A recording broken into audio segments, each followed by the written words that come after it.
All right, I think we lost our guest. We think we might have lost our guest. This would be a good intro, though. Yeah, it would be. I could always just put this part of the intro. See, because this is where we build the momentum. It was like he disappeared, but he's gonna make a comeback, just like Street Fighter 6. Hi, this is Zap, and welcome to the Reset and Zap podcast. Welcome to the Reset and Zap podcast. Once again, it's your girl here, Zap, and with me is my honorary co-host. Hey everybody, what's up? It's your boy TJ. TJ the Gamer. And we got somebody special in the building today. Yes, I've been waiting to do this episode. It's felt like it's been forever, and really it has been forever because it's been probably over a year. I think so, since we last recorded the episode. Actually, fun fact, and Thousandstar probably will not even remember this, but when we recorded the first episode, I was still pregnant. Oh yeah. That's right. Yes, you were. I was still pregnant, so that's how long it's been. Because now Leon is almost going to turn into a year. Next month he'll be a year old, a toddler. I didn't even think. That's crazy. I actually did not even think about that. Yeah, you were definitely pregnant during the last recording. Prego. Yeah, so, the belly was out. It was popping. But we got Thousandstar in the building. What's good, bro? Squad was good. I'm back. It's good. It's good. Let me tell you something. From season 3, when it comes to guest appearances, this is one of those episodes that everybody had a kick out of. Everybody absolutely were nonstop talking about this episode. Yeah. Like, oh, we love this episode. It's so good. It's so good. Yeah, it was one of our highest streamed episodes for that season. Yeah, it really was. It was. I'm honored. Yeah, man. The people loved you, man. That's why we had to bring you back. Yeah, we had to bring you back because the people asked, like, where is Star? And I'm like, I got y'all covered. We back. We back. But for those snack. Exactly. But for those that are wondering, what are we talking about today? Well, we're going to be taking it back to season 3, where we discussed about what makes a fighting game a fighting game. Oh yeah. That was part 1. Of course, we're gonna do part 2 today, but we're gonna tackle it a little bit different. Okay. Of course. So we got a couple of surprises. All right. Let's do it. And of course, you never want me to tell you what the episodes are about, so you're coming in it blindly. Yeah, I have no clue. I like to come in with a clear mind and just get my off the cuff response. So I actually have no idea where we're going today. Yeah, so. I think people have a hard time believing that you actually do this. I really don't. But I really have no idea. I don't even know where we're going with this right now. Yeah, you definitely don't know where we're going with this. Right. But welcome to the Reset and Zap podcast, where we always reset and zap For the week. I think we're having some technical difficulties. Yeah, I think we are. We might need to take it back. I think we lost our guest. We think we might have lost our guest. This would be a good intro, though. Yeah, it would be. I could always just put this part of the intro. See, because this is where we build the momentum. It was like he disappeared, but he's gonna make a comeback. Yeah. Just like Street Fighter 6. And there he is. He's back. There he is. See, like Bison, he was dead, and then out of nowhere, Capcom is like, Came back like to be back. Oh, I like that. Came back to life like M. Bison. That's a bar. I'm using that. I was talking about that. I guess I had connected to it there. I apologize. All good. You're good. But here at the Reset and Zap podcast, like we mentioned, once again, it's all about resetting and being in the right mindset for a brand New week, baby. That's how it is. That's how we do it here. But yeah, so we're going to be talking about the episode that we discussed in season 2. So this is going to be part 2. And then later on, we're going to transition into our reset segment, one of my favorite segments from the podcast, of course. And it's all about feeding into your faith and not into your fears. That's gonna be a deep Pretty meaty discussion. That's gonna be a deep one. I'm looking forward to it. Yeah, that's gonna be interesting. I'm actually very interested what Star is gonna have to say about this one. Yeah. I've been wanting to talk about this for a minute, but let's go back to the fighting episode. So in our past episode, we were breaking down terminology. We were talking about different play styles. We were talking about, post tournaments, pre-tournaments, all the consoles that have made fighting games what they are nowadays, like the Neo Geo, the arcade, and so on and so forth. So we really covered a lot when it comes to the fighting genre. And I guess now in our current times, I was meaning to ask you this, Thousandstar, but how do you see the landscape of when it comes to fighting games nowadays? Is it still relevant? Are you seeing, kind of a downfall when it comes to it? And on the tournament side, is it even something that is still deemed as important when it comes to this genre? Oh, that's a loaded question. Okay, I'll try to break down each part of that question. At the end of the day, fighting games will always be a niche. No matter how much we try to put esports and everything commercials, it will always be a very tough pathway for people to go into. I think I said it before, where most games nowadays are teams games, so you always have someone they can blame or rely on. When it's fighting games, it's a one-on-one. You rely on yourself to get as good as possible wherever your goal is. We have so many options right now in fighting games. As we saw with the Tokon Fighting Souls game, as we saw with 2XKO's coming out, we have so many options for old and new games. It's almost overwhelming in a way, because now what game do you want to main? You can do arena, you can go sports, you can go traditional fighting, you can go new school fighting, and there's information galore to not feel gatekeep nowadays. So it's definitely, I hate to use the word everybody's using, a golden age in fighting games right now.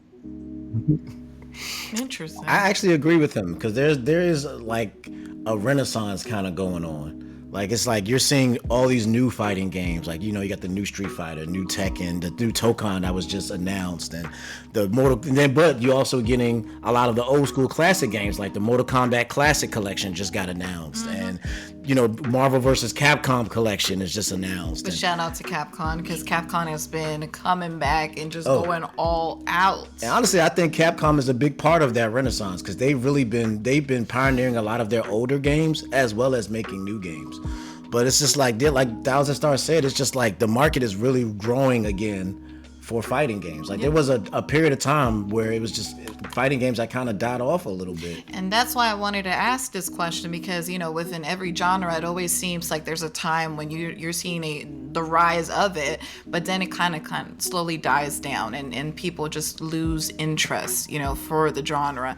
But lately, and I guess like you mentioned it, because of Capcom and other companies coming together, it seems like it's slowly but surely starting to pick up, and everybody's starting to slowly be invested once again with fighting games. And like, for example, what are the latest fighting games that you think are important to the genre that are coming back, besides Street Fighter, of course? I'm about to say, like, it's always the big guys. Like, you got Street Fighter back, you got Mortal Kombat still doing this thing, you got Tekken doing their thing. But what I think makes this time more interesting is that there's other people getting into the ring now. Like the new Tokon game that was announced is actually being made by Arc System Works, the same guys that do Guilty Gear and that did the Dragon Ball FighterZ game. Okay. So they're the ones who are actually doing the new Marvel fighting game. So I think that you're seeing other players come into the arena now, instead of just the usual Capcom, those kind of guys. Like, you're seeing other people come in, and I'm actually interested in what Thousandstar thinks about that, about seeing people outside of the big three coming in. Yeah, I want to hear his opinion on this, especially because I'm wondering if any of the new titles that are coming out are going to make a scene when it comes to the tournament side of it. So this is kind of a weird question, because I like that question in a way. So right now we consider the big three is Street Fighter. Strive now has taken over Mortal Kombat as one of the big three, and of course Tekken. A lot of times Strive was looking real bad at first, how it was very modernized, but it was just growing and growing and growing in popularity. So they became one of the big three right now. 2XKO is such an interesting situation, because it's made by the people who created Evo, the Cannon brothers. So they understand how tournaments work, and they understand the outside of it too, for the people, how they're trying to make it like modernized. So I think that's a game that's going to be interesting. With Tokai coming out, we're worried that 2XKO might be overshadowed because of that, because they're doing kind of the same things as one's 4v4. The other one is doing the 2v2 in a way. So like right now, fighting games is, and maybe this is starts when I'm saying this, almost tapping into shooters where they're trying to make everyone work as a team in a fighting game than having like a solo experience now.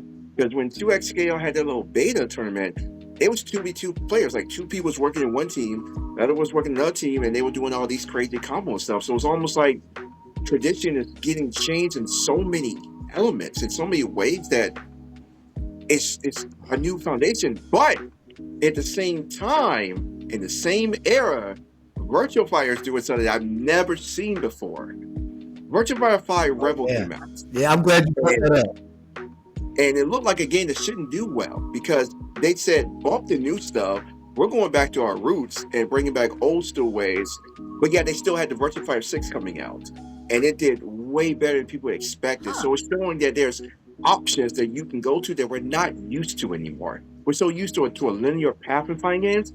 Now we have lines of efforts, different flowcharts, different everything now. And it's brand new to me. I'm still learning this stuff in a way. Wow. Oh, I'm glad you brought that up. You want me to go ahead and pull up that chart now? Yes, please bring up that chart. You was just talking about flowchart. We can actually share a little bit of right before the we got started. He sent me some information, and I thought it was pretty cool. So I thought it might be interesting to share that. So let me go ahead and pull. We have that our up. sensei to break it down to us. But yeah, this 101 class. Go ahead and do your thing, man. Bro, it's so hard to brother one this, but basically, if you look at this chart, right, this is how vast fighting games have become. Fighting games really have never been just one style. It's always been multiple styles. You could make the argument right now that every game feels like an anime game, but that's a stretch to me. Like, so you got the arena fighters, you got the platform fighters, others right there. Even sports games like UFC, them are kind of like a fighting game, but yet not like a fighting game in a way. And you got the traditional side on the left. Oh, yes? I would have never thought of put aces in a genre of fighting games. That kind of blew my mind right now. The way the aces is kind of set up, it does have a lot of fighting game elements. Interesting. I would say kind of blew my mind. So there's games that yeah. Beat 'em ups have always been kind of in the middle of, is it a fighting game? Is it not a fighting game? I am glad to see on this chart ARMS, because I feel like ARMS deserves so much more love. And now with the Switch 2, Nintendo's bringing back an upgrade pack to ARMS. So hopefully people get to give it a try. But yeah, that one completely makes sense of being fitted within the fighting genre. But there's like ones that I would have just never guessed that are on this list. So it's kind of mind-blowing when you think about it. Yeah. And then UFC, I guess UFC obviously does make sense. Yeah, it's one of those ones where people argue about that a lot because it's like, but it is, I mean, it is literally a game about fighting. So it's like, how can you really not say it's a fighting game? But people say it's not it's not a traditional fighting game. So that's why you see it in more of the modern. And then the one that was very controversial that I guess now it's been very acceptable officially is the platform ones like Super Smash Bros. Smash Brothers kind of broke that whole thing. All-Star Brawl, Multiverses. That's the one thing I have noticed too, that when it comes to online gaming, it was just purely known for FPS games.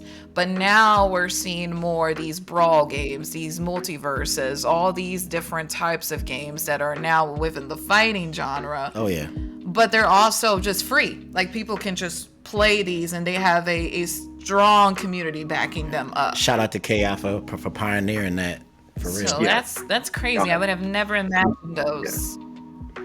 Yeah, I gotta give a big shout out to Killer Instinct on that one. They really pioneered that, where they had the free version of it where you can play as a character and you can just try out the game. And when it comes to the online side of it, do you think these are more I guess beginner friendly for someone who is trying to tap into the fighting scene? They can be, but I'll let that start talking about it a little bit more. They can be, but I think the biggest part of what's happening with why fighting games are becoming bigger online now is because of the advent of what they call rollback netcode, which basically allows fighting games to be played online a lot more cleanly, a lot more efficiently. Okay. And now it's just especially during COVID and stuff like that, where they couldn't do live tournaments and stuff like that.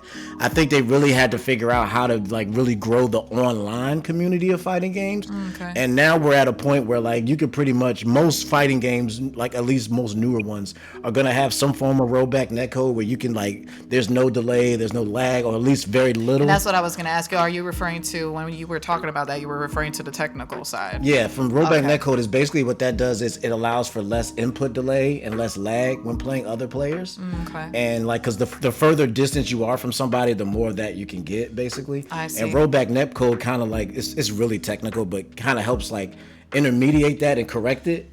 And I guess, excuse my ignorance, but when we're talking about that, this is piggybacking to the first episode where Thousandstar was talking about frame data. Yeah, it does. It helps adjust the frame data so that it feels like it kind of mimics like real time. It's not actually real time, but it kind of mimics it to a point where it's so close that you can't really tell. I see. But I'll let Thousandstar dig into that a little more. Okay, so that was a really good question. It has layers on that question.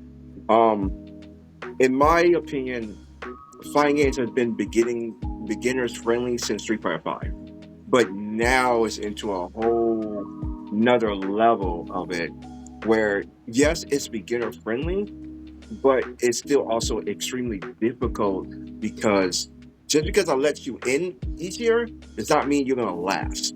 So a lot of times people are getting into fighting games, but then they're getting overwhelmed now because we have information galore now.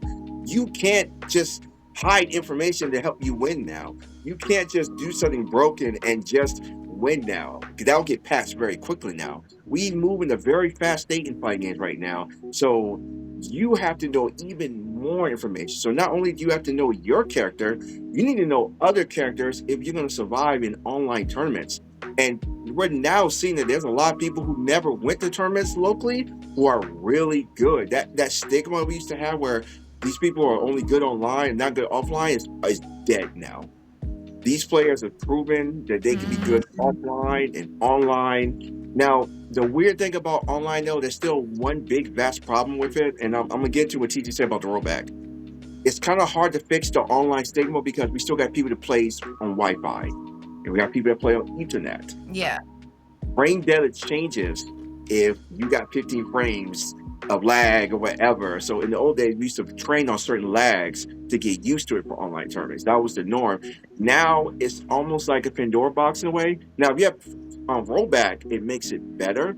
But until we make the default, it should only be Ethernet, we're gonna always have these problems. But I get why we can't do that, because the average person don't have a 50-foot cable they can just connect to their router like that. Some people have no choice but to be Wi-Fi and should be allowed to rank up, but it makes a weird experience with that. And it makes it very difficult even to run online tournaments like that sometimes too with that, because the entryway to do well can be difficult. Like I think I seen 3 weeks ago on a certain tournament, round 3 of the tournament in winners had both ranks of players who were the highest rank you could be. And in loser side, all high ranks there. So you can feel overwhelmed at how good people are right now, because players are really good right now. Yeah, you've experienced that in your journey of 100%. training with Sensei. I'm glad. I was actually just about to bring that up, but yeah, like I started doing some training in Tekken with my man Thousandstar, and when I first got on, it was like he said, it was like, at first it felt really good. It was easy to get in, and the first couple levels I was just bop, just mopping You were people. feeling yourself. It made you feel really yeah. good. But then once you hit a certain level, I feel like all right, it's that beginner level. It depends on like where you are. Like if you're a pretty good fighting game player, then those first beginning ranks you're kind of just gonna blow through. Mm-hmm. But then once you hit a certain level and you start really playing the players that are really, really, really good, it immediately goes in the other direction.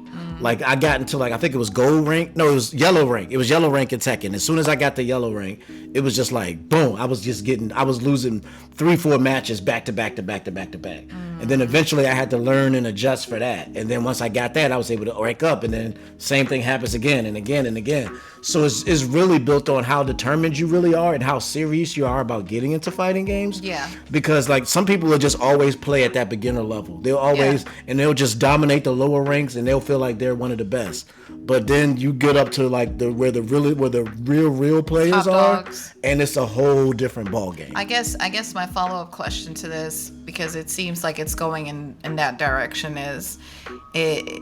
Is it fair to say that there's a space for everyone, where there's those players that just play purely for fun? They're not in it for, the frame data. They're not there to try to understand each little minor detail, when it comes to the games. But then there's the top dogs, that are more about, everything is about frame data, the footsies, all the technical terminology that goes behind it, and they're more in it for the win.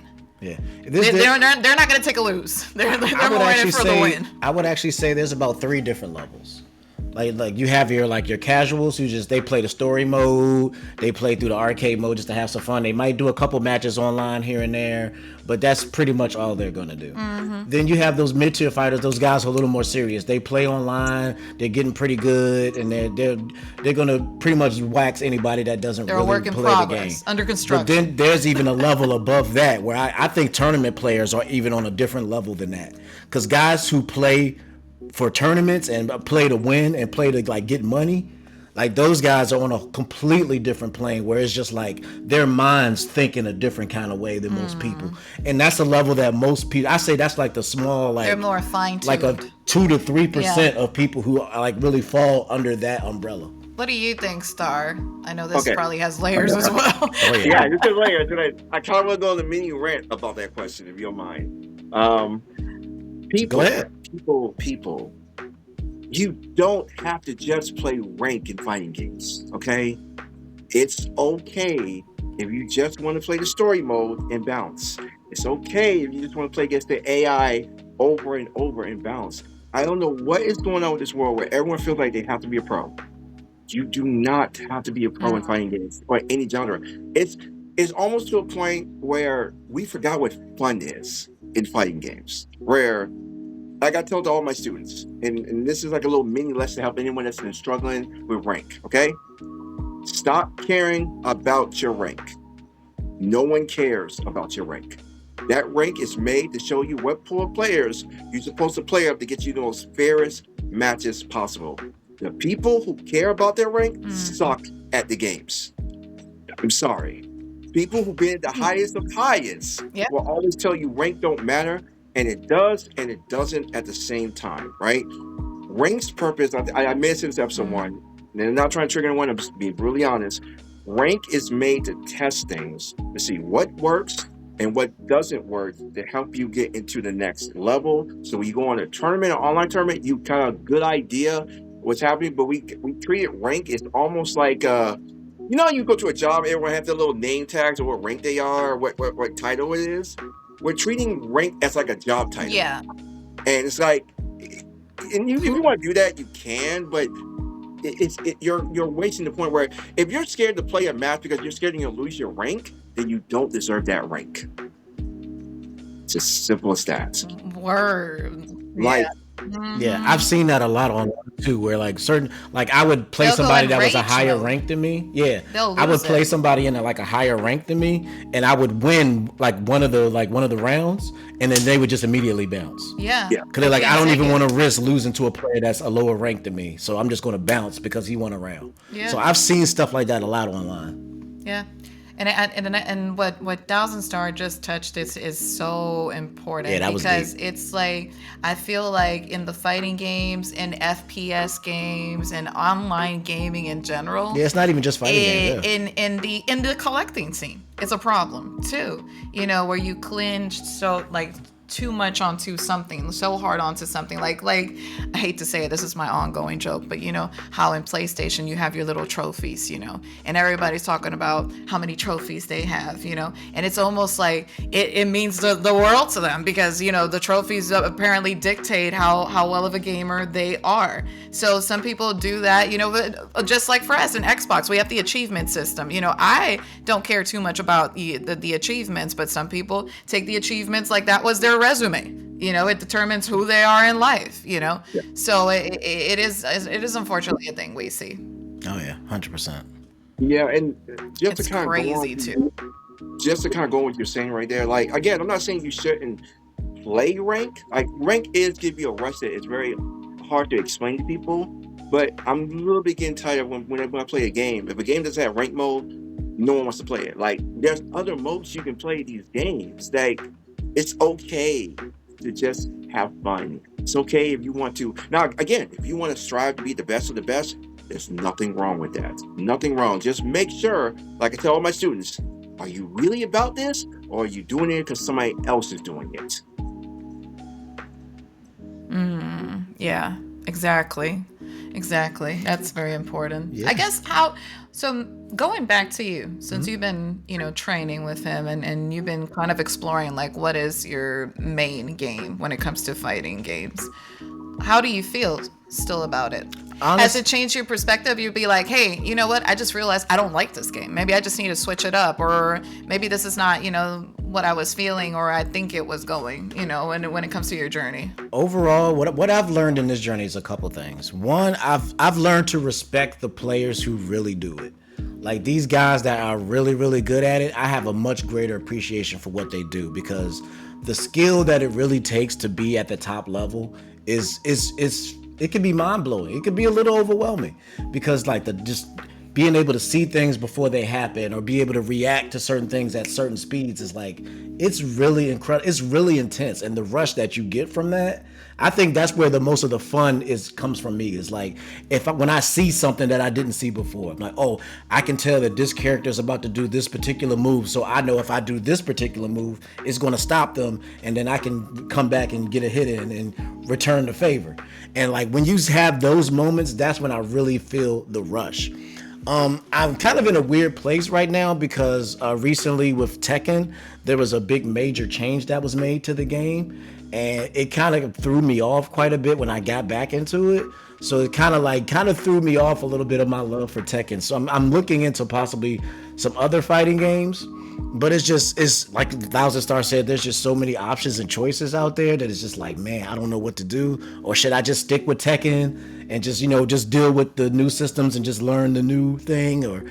But there's a lot. But I'm really enjoying it. I think I've understood that I'm not looking to be like the super duper pro, but I want to be at like a good mid-tier level. Like if I can get like a good 50-50 win rate, I'm happy. You know what I'm saying? I don't feel like I need to win every match or be tournament ready or be the top ranked player of all time. But I have fun just learning it and pushing myself. It's more about pushing myself and seeing how far I can go and see how good I can get, and being able to be a part of the fighting game community, because it is, even, in every community there's going to be those people who are, this and that.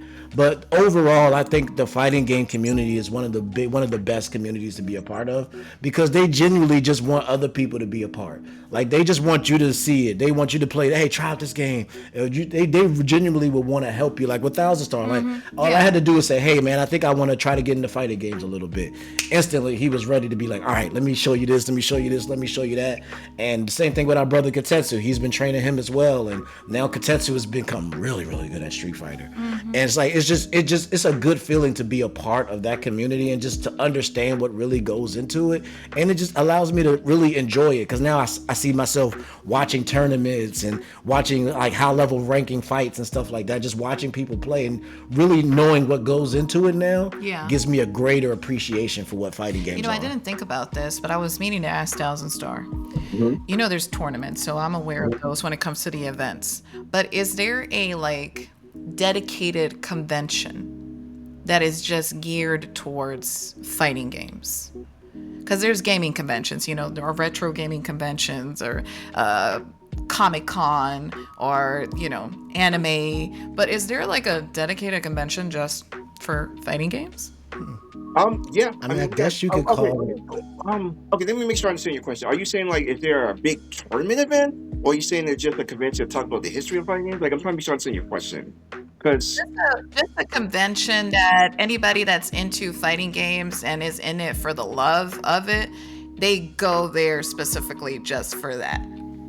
I would say the closest thing to that is probably Evo, because they have like the history of fighting games there. Like they had a whole coliseum where showing the different history of arcade sticks. You got people who are artists there, because technically every tournament in like CEO, Evo, Final Round, Winter Brawl, there's a lot more that you could technically just go there as a casual person and just watch it and see the history of it. But like We lost him again. I say Evil's Yeah. probably the So do closest you thing, and think maybe that Combo those Breaker. conventions are I'll the say, tournaments are but technically there's another event conventions that's at the same big. time? Some of them are. Like some of, like you said, Evo is a pretty big one because that one it is a tournament there, but there's also other stuff around it. Like there's also like they also have like a big arcade area where you could just go and play a bunch of old arcade fighting games. And Gotcha. they have like some of the big guys that are like the big tournament guys. They'll be signed. They'll do like guest appearances and sign stuff. And So you can it's play kind of with like them. a gaming convention. Yeah, it's just but there's also a tournament there as well, and the tournament is kind of the center focus, but there is a lot of other stuff going on around it. Like Evo is usually like a multiple day event. Like there's like different tournaments going on throughout the day, and then there's different like signings, and then there might be a performance here, and there might be, a panel here or stuff like that. And then there's just some tournaments that's what you're there for. It's a tournament, and you're either there to play or you're there to watch. But like stuff like Evo, I think like Combo Breaker is a big one. Okay. And like the conventions, because it's weird because with fighting games, the whole point of fighting games is really competing. Yeah. So it's like if you're gonna have a convention, more than likely you're gonna be competing because like that's kind of the point of fighting games. So I would say that most tournaments are in a way kind of a convention because it's everybody who loves fighting games coming together to enjoy those fighting games. And I would say it's actually a lot more pure too because like in some of the like if you look at a normal gaming convention, Yeah. there's not a lot of people actually playing video games. Yeah. At least the ones we've been to. There's a lot of people selling video games, and Shopping. talking about video games, signing video game stuff. Like, but you don't. It's not like we're all there to play video games together.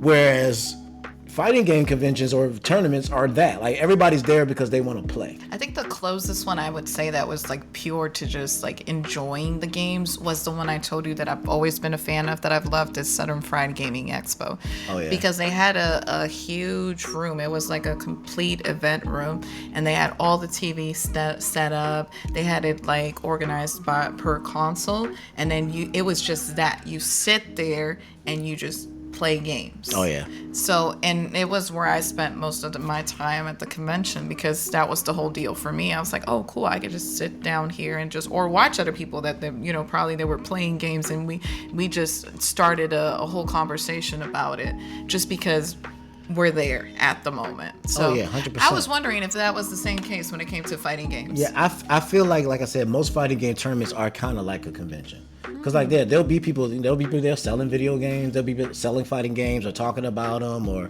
doing presentations, and there's a tournament. Then there's like the side tournaments where it's just like anybody could just come up and play. Like it'll be like I know this guy Justin Wong, he's one of the top players.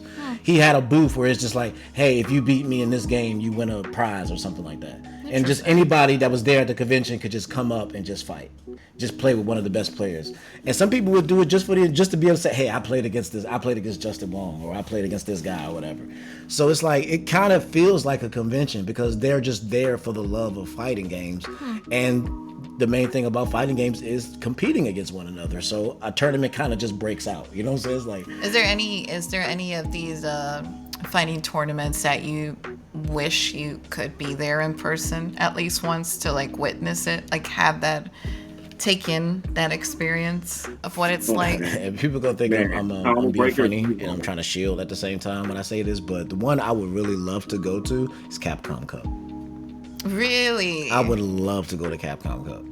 It's really dope. It seems pretty interesting, and the money that goes behind those. And that's why I'm interested, because it's like, man, like I want to see, like when you get two guys that's in there fighting over $1 million, it's going to be an interesting fight. It's going to be an epic battle. It's going to be deep, man. And like the Street Fighter one, I think it was last year for Street Fighter. I think it was for $1 million. It was for $1 million. It was $1 million for the Street Fighter for I think Capcom this year Cup. it's going to be again. Yeah, I think it's the same thing. Yeah. For $1 million. And the Street Fighter 6 again. It's just like it's so interesting to see that level of play, because like I said, now that I know what it takes to get to that level and how hard it is just to be that good, it's just, you get a whole new respect for these guys. It's like, man, these guys are really like going at it, and it's like there's big stakes. It's just like I would love to go to Capcom Cup. I would really enjoy that. Yeah, because I've seen it online, like, streaming, and it seems like there's so much hype and so much, like, excitement at the moment. Oh, yeah. So I can only imagine how would it feel like being in person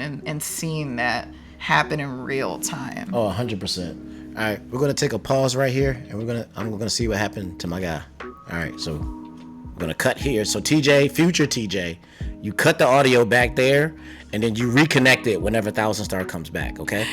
Future TJ. Yeah.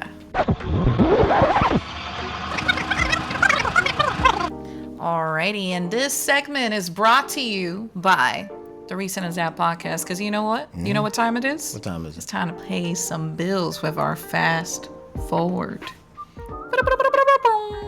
I had to do it.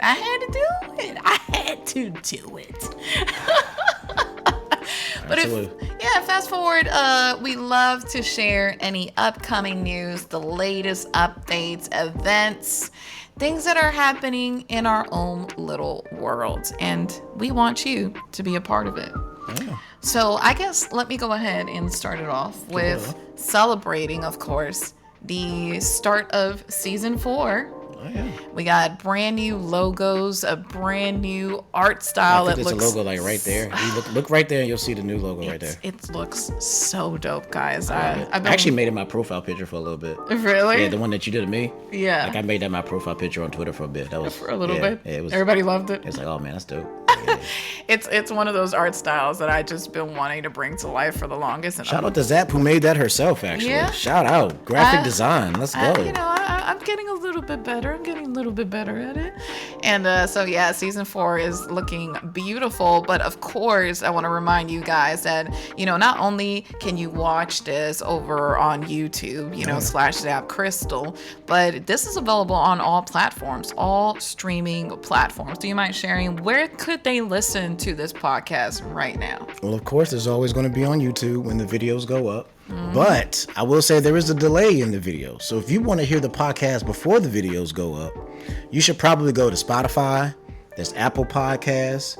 There's Cast. There's pretty much anywhere where you can find a podcast. Deezer.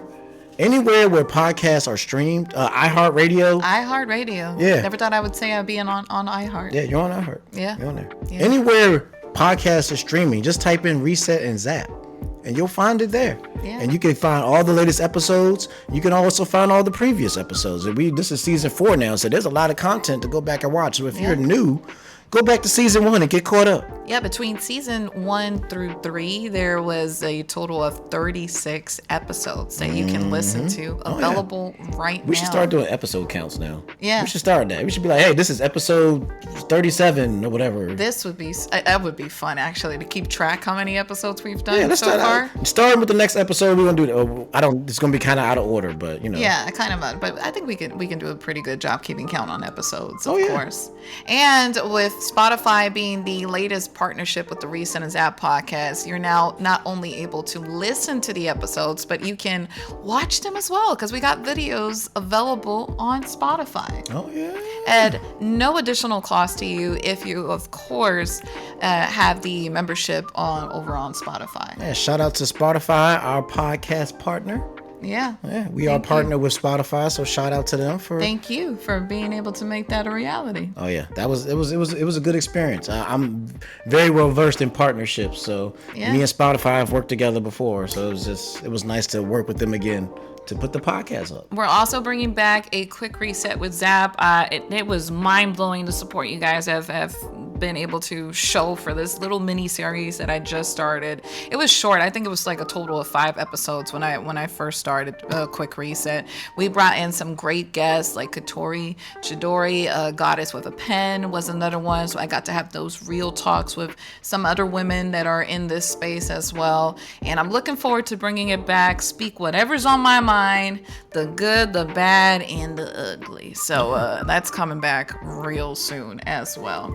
And on my end, now that Thousandstar is in the building, this is actually the most appropriate time to bring this up, because by the time this episode airs, Thousandstar's album Champions Mentality should be available on all streaming platforms. It's dropping in October, so I'm pretty sure this won't be out by then, right? I don't know. Or we spoiled you guys. Or we just spoiled you. Either it's about to come out, it's either about to come out or it is out. That's the problem about recording these episodes. We never know when. Because I don't know when this episode is dropping, but at some point in October, it's either out now or it's not out. Champion Thousandstar. Or to be out. Champion's Mentality will be available on all music streaming platforms. So definitely be prepared for that. Also in November, which is I'm guessing probably will be after the fact, will be Action Jack's Rebirth will be available on all music streaming platforms. Yeah. And then in December, which I know is going to be after the fact, Jesus Christ, we got the Three Kings album featuring myself, Action Jack, and my guy Sound of the Rain. So we got a lot of music coming y'all way. So you definitely want to stay tuned to Master Sword Music. Speaking about music, if you already started watching or listening to season 4, we also have the album available for the new music that you created for the podcast. That's right. If you've been paying attention, you'll notice that the music sounds a little different in this season. And that's because we created a whole new soundtrack for season 4. We've had the same music for about 3 seasons now, and we thought it was about time for a switch up. And now that album should be available right now to listen to, which is Reset and Zap Volume 2. It's under ZapCristal's name. So if you just look up ZapCristal on any music streaming platform, you can listen to the music of this podcast right now. And boy, is it popping. Oh, it's good. I'm bopping to it. I mean, it's not. I'm not saying that because I made it, but I'm just saying it's good though. It is pretty good. And post-production. Yeah. So there's a lot of new changes to the podcast, new segments, new music, new art style, and last but not least, I'm proud to announce that all of the live events that we usually always do throughout the year are officially confirmed. Spookathon is coming back, y'all. Oh, wait till y'all see what we dress up for Spookathon this year. Oh boy. It's the fit that is coming for Spookathon this year. Y'all not ready. I can't even tell y'all, but be prepared because we got some fits. Yeah, and for the new listeners that have no idea what Spookathon is, it is an annual event I've been hosting for the past 3 to 4 years. It's for the entire month of October, and we always have a theme around it. There's cosplay, there's prizes, there's snacks, there's a lot of stuff that happened throughout the month. Oh yeah. Yeah. So if you like to celebrate Halloween or just be in the spooky vibe season, and just go ahead and check it over. Spookathon coming very, very soon. Oh. Yeah. Cool. And this is on a segue. This has nothing to do with announcements. Okay. Can I just say I love you, Capcom, because finally. Oh Lord. Oh, here we go. Finally. Here we go. After such a long wait. Here we go. We're getting Resi 9, baby. We're getting Resi 9. I'm ready to stream this. Capcom just sent over the game. I'm ready. Your girl got you covered. It's good. We on. As soon as you said Capcom, I knew exactly where that was going. I knew at some point we was going to get a Resi 9 reference somewhere in here. I had to bring it. I had to bring it in because just bring me Leon. Just bring me Carlos, Leon, Chris. Thank you. Ada, I don't care too much about you, but fine, you could throw her in there. But Resi 9. All right, future TJ, I need you to do something for me, okay? What we're gonna do is future TJ. I need you to cut when Thousandstar dropped out, go ahead and put the fast forward segment right there. And then when the fast forward segment is over, go ahead and just drop it back in. And then I'm going to say 1, 2, 3. And then after the 3, I need you to put the cut right there. That way it seems like it's just one seamless cut. It'll seem like we went to a commercial break. Also, future Zap, I need you to put in the trailer for Resi 9 on this episode. Oh, Jesus Christ. Just to flex a little bit. So, future Zap, you got me, okay? Okay. Last time I checked, I'm in control of the audio, so no, that's not happening. So anyway, after I say 3, we're gonna jump back into where we were and start talking about fighting games again. Okay? All right. You ready, TJ? I'm ready? weak. Future TJ, pay attention. Put the coffee down. All right. 3, 1, 2, 3. Speaking of fighting games. What I saw that was very interesting on here was the looking at the graph that you sent me is can you explain to me what a grounded fighting game is? Yeah, I've never heard of such a thing, so that's a new. Because I see the titles that you have in there, and I'm like, what does that mean exactly for grounded fighting games? So this chart came from, if I remember right, Core E Gaming, because they do the Sakuyasa portion of fighting games. So they actually created this list. I thought it was a very cool list at the time. If I remember, grounded mostly means like it's just like a traditional style for it. I don't fully agree with that term, grounded, but maybe just non-craziness is just like a traditional Street Fighter 2, something like that. Because grounded is still a new word to me. I've never seen that word before used like that. Yeah, because when I think of grounded, I'm thinking, like, if I was to say a grounded fighting game, I would say something more like Virtual Fighter. Yeah, but I mean, that's 3D, and then when you go to 3D, that gets to a whole nother conversation. It gets kind of crazy, because then, is there really jumping in 3D games if you think about it? Like, there's no real craziness in it, but it's mostly 2D with that. But I get what you're saying, though. I get that.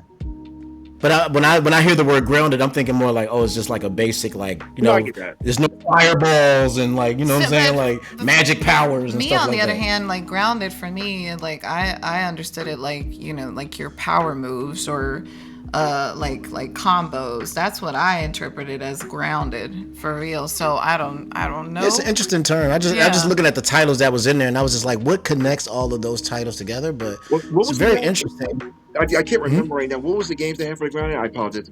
I just can't remember right now.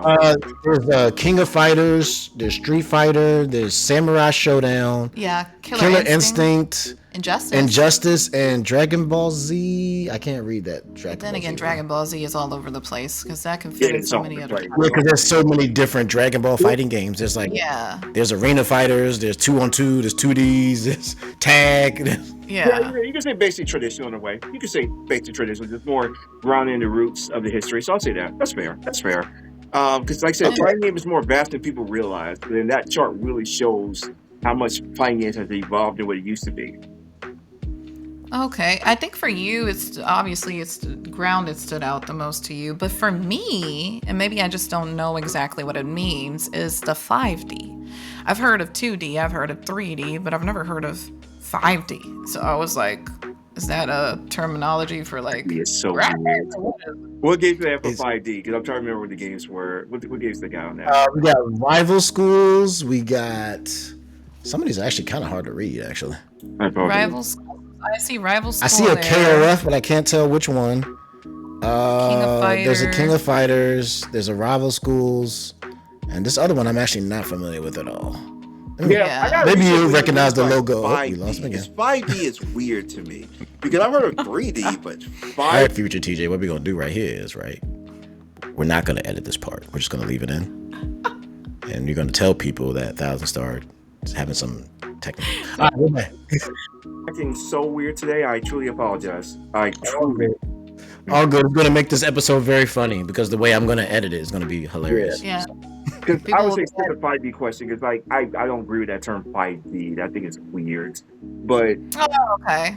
I see what they're saying because there's like stuff like the King of Fighter stuff where they have like the lane switching stuff.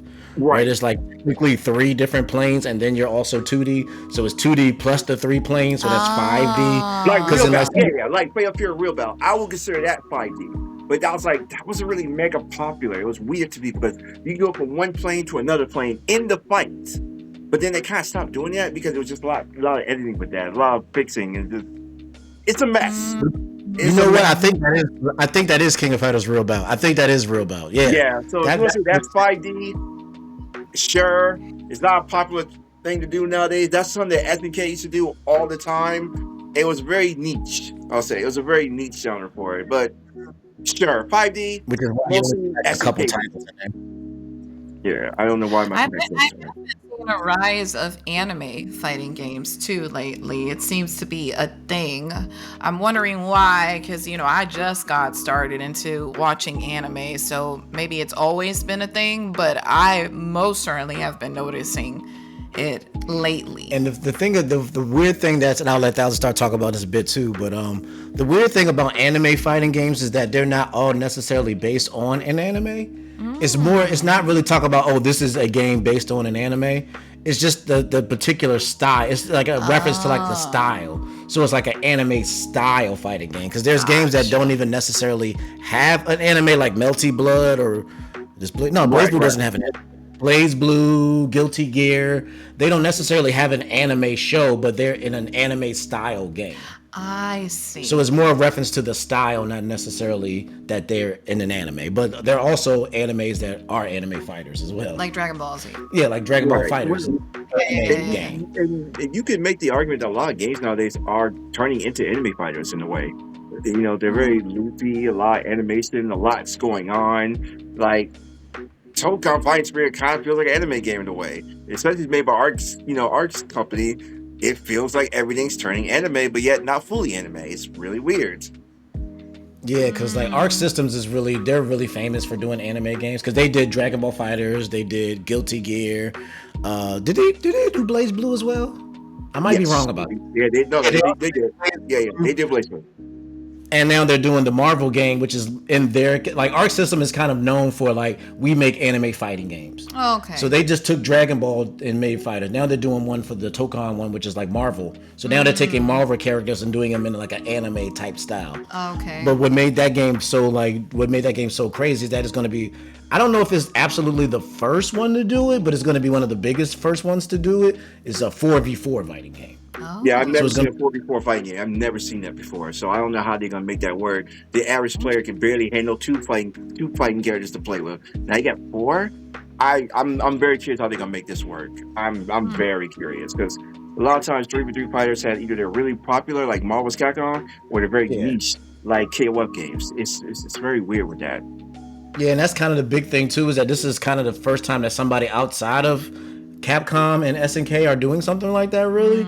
Because like when it comes to like the tag fighters, I would say SNK and Capcom are probably the two biggest ones that did it. Especially like Marvel versus Capcom is like the really big one. Yeah. And that's what made this one so interesting because this is the first time of Marvel. I don't know if it's the first time, but I'm pretty sure it's been a long time since anybody outside of Capcom has made a Marvel fighting game. So it's like it was kind of like a big shake up. Everybody's like, so does that mean we're not getting Marvel versus Capcom 5 or whatever? Like, because now Arc Systems is making the Marvel game, or so it was. That game was announced.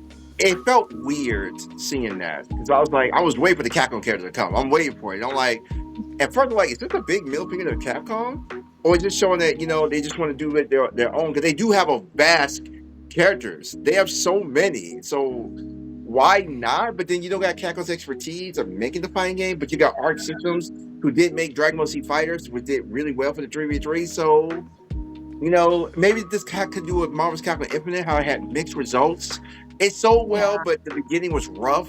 How the graphics looked, the PR, it leaves us with a lot of questions. But then maybe this is good. Maybe we'll finally get a Capcom fighting game we've been waiting for a long time.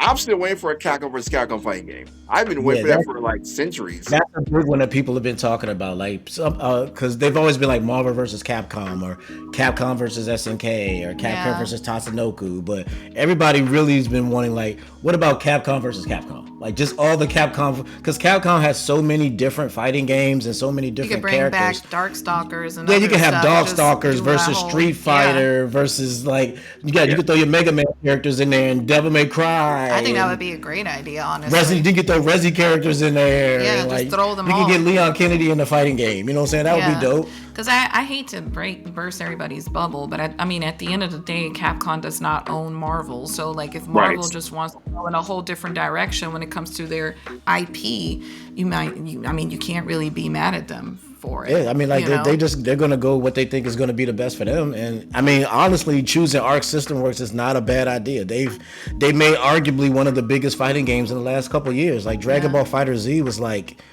when that game came out, it pretty much took over everything, even though it's not a game that I necessarily was crazy about.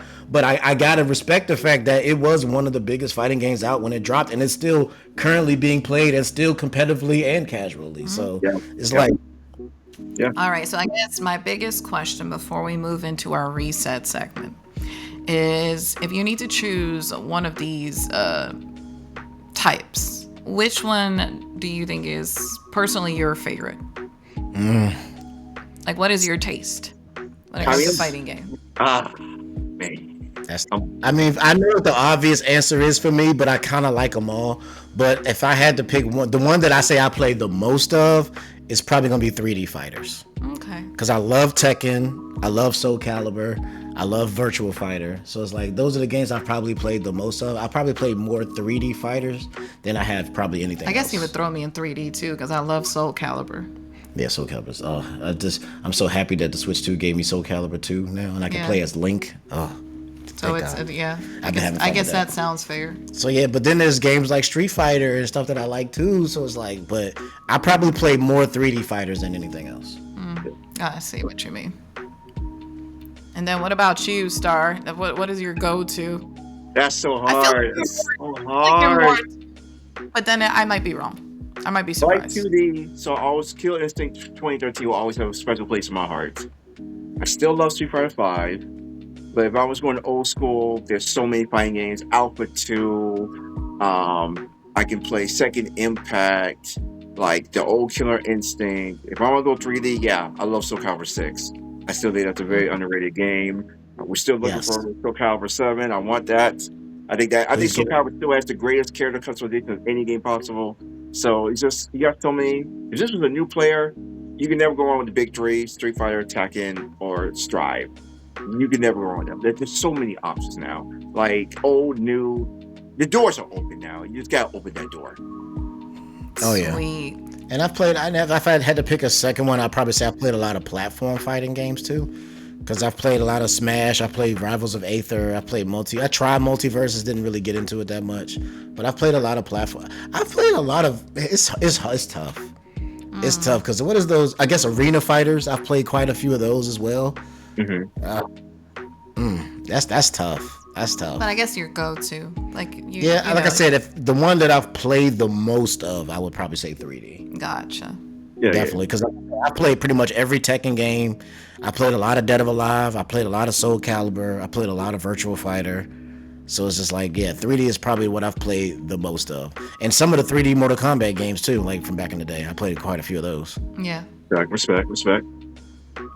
Alrighty. Well, are you guys ready to? We've been talking a lot about fighting, so we need to chill. So are we ready to reset? Let's do it. Let's reset. All right. Let's go ahead and reset on the count of 3, 2, 1.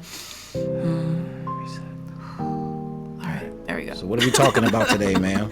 Alrighty, so on our reset segment, I wanted to bring up a topic that I've been wanting to have for the longest, and it's all about feeding. I guess I'm going to read it exactly how I wrote it, but feed your faith and not your fear.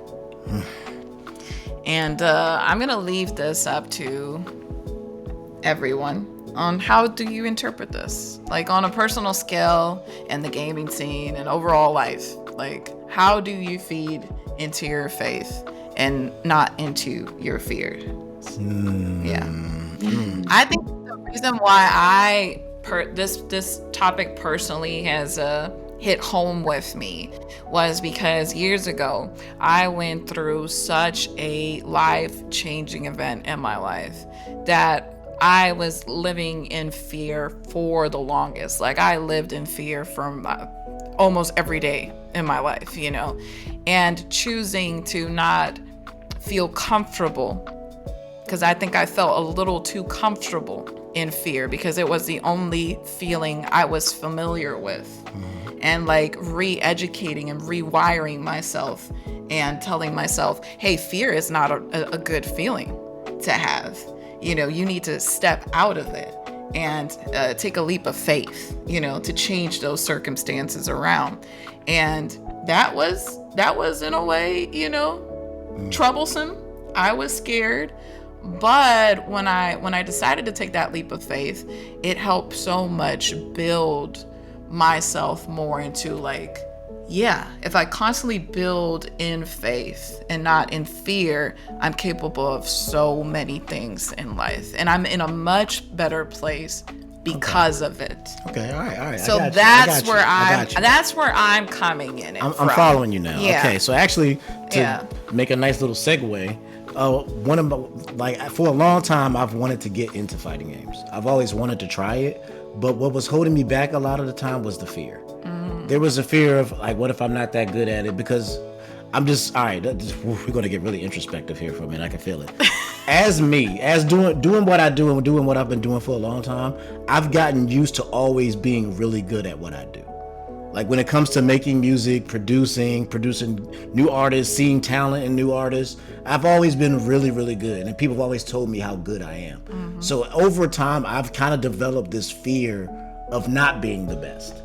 Of not being, like, picking up something and not being the best at everything, because everybody always sees me as, oh, everything TJ does, he's good at it. He's good with computers, and he's good with music, and he's good with production, and he's good with videos, and he's good with graphic design, and he's good with this, and I built up this fear of, like, what if I do something that I'm not good at? Does that?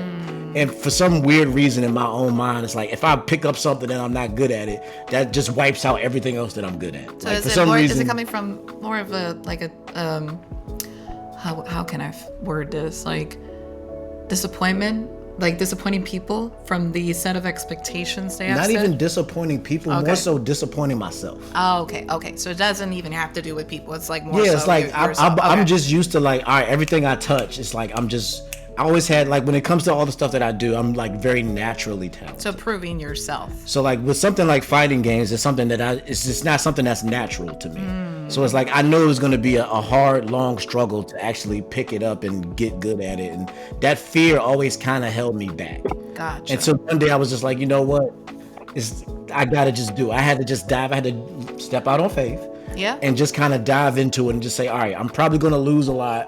There's probably going to be some moments where I get frustrated with it, but I got to try to stay with it. And that's something I'm actually still struggling with. I'm still trying to learn how to, like, push past the fear to leap out on faith and to keep trying, even though it's hard, even though I may lose, or even though I may make mistakes, and even though I may fail. So for me, it's more like learning how to overcome the fear to get to the faith. Yeah, and I think we actually, I like this topic because before we pass it to Thousandstar, we actually had this talk not too long ago with our son, and I actually love something you brought up to him, where we were talking about what it means to be courageous, and how being courageous doesn't necessarily mean that you're not afraid. Like you are afraid, but what I told him was is that being courageous is not being afraid. Being courageous is being afraid but still doing it anyway. Mm-hmm. Like that's how I define being brave. Brave is not the absence of fear. It's just, I have the fear, but I'm going to go through it and do it anyway. That's what bravery is. Because if you're not scared of it, then what is really brave about doing something that you're not afraid of? Yeah, facts. So there has to be fear there in order for you to be brave. But it's overcoming the fear is what makes you brave. Yeah. Oh, absolutely. What do you think, Thousandstar? I'm very invested in knowing what this means to you. Okay, sorry, I was trying to get my charger quick. I apologize. So to me, we have to remind ourselves of this one thing: we're human beings. I think we keep forgetting that because we live in a world we think we're supposed to be perfect and good at everything and get instant gratification. That we forget that everything is a learning experience.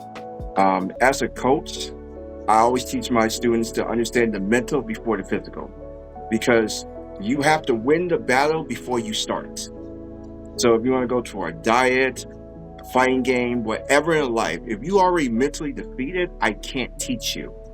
So we have to understand what the fear is coming from. And a lot of the time it's from our minds. Our minds can be our greatest friend or our greatest enemy for no rational reason, because everything in your mind has no logical reason. It's just from a fear that you do not understand. A lot of times you have to tell your mind to shut the up. I'm gonna do it anyway. And just do it. Doesn't worry about the mind, thinks about this, what if, whatever. We don't care about what ifs. You just do it. And there's nothing wrong with trying something and failing. There's no such thing as failure. It's just a lesson. So you have to let go of your pride. You're not perfect. And just learn. And just, be easy on yourself. Too many times we try to make this perfectionist persona like we're this most perfect being. And it's like, we're not that. We all have things we're not proud of. We all have things that we're ashamed of, but it's gone. That's past. Whatever. Your past self will be proud of your future self. And your future self is looking forward to your present self. And your present self is proud of what you have built already from your mistakes. Every mistake is like a building block to make your castle, and every castle has cracks that you had to learn from. So enjoy the journey. That's deep. Whew. That was deep. Man. That was deep. I feel like we could have ended it just here. I know. Well, maybe we should. Because Thousandstar just I'm like, like what do that. I add after that? He wrapped that What up. do I say after He that? wrapped that up with a nice little bow. You put a little bow on it. Go ahead and do the outro. Let's go home. Sure. All ahead right, and knock this guys. out. Too, because sheesh, I thought we were gonna be longer on this, but I'm like, I like that. I don't know if I can add to this for real. Give him the outro. Let's go. Sheesh. But yeah, guys, jokes aside, I feel like every journey is one that's personal and should not be influenced Oh yeah. by other people's opinions. And I feel like if I wouldn't have stepped into deciding, hey, I'm gonna build upon my faith and step away from fear, I wouldn't have been here. I wouldn't have had this podcast. I wouldn't have started a new family. I wouldn't have had a new kid around the block, you know? And all those things are just because I decided to build upon my faith and not in fear. And if any advice, you know, I were to give out personally, because I know about this, is step away from fear. You know, forget about everybody, forget about disappointing people. You're going to disappoint people regardless of what you do in life. So be selfish and think for yourself. For once in life, do something. Being selfish isn't always bad. We've said it before. Being selfish isn't always bad. At the moment I decided to be selfish, I got myself away from so many scenarios in life. I got myself from a place where I decided that I was no longer going to tolerate or accept any more disappointments. I set bars, I set expectations, I set what I deserve in life for myself. 100%. And that's a very important thing. Because Yeah. for me, it was stepping out on faith was a big part of how I ended up where I am now. Because in Thousandstar, actually, we've had this discussion behind the scenes before about, he tells me like, man, that was like a really brave thing that you did. Like you literally stepped out on faith in that situation because it could have went really bad for you. And the day I got on that airplane and left Virginia to come to Texas to essentially a situation that I didn't know how it was going to end. Yeah. And stepping out on faith and ignoring the fear, because it's not that I wasn't afraid. I was very afraid of what could happen. Oh, yeah. But stepping away from that fear and stepping into my faith is what led me to this life that I live now, where I'm with you. We have our family. I have my friends. I have Master Sword Music. And none of this would be where it is today if I would have just curled up in fear. Yeah. And there's always, and I'm glad you brought that up, because like there's always going to be fear. Like I've still have my fears because, you know, starting all over again, building trust, believing in people again, you know, it takes a lot of courage to do it. And trusting that people ain't going to disappoint you. Oh yeah. Requires building upon that faith. So yeah, but I say it is necessary. If you want to move forward in life, go ahead and do what you need to do. Whatever interpretation it may be for you, go ahead and do it. And with that being said, y'all, I hope you enjoyed this episode of us with Thousandstar as our special guest. Oh, yeah. Boy, Shout out to the star. I had so much fun talking about fighting games. I always keep learning so many new things within each episode. And how was it for you over here? It was excellent. I got some new information. I learned some new things, and I got to talk about my experience as a new fighting game player. So yeah, I had a good time. Always a good time talking to my bro. So Absolutely. So with that being said, guys, I want to remind you to always reset and zap, of course, for the what? for the mother trucking week. For the week. Peace out, y'all. Peace.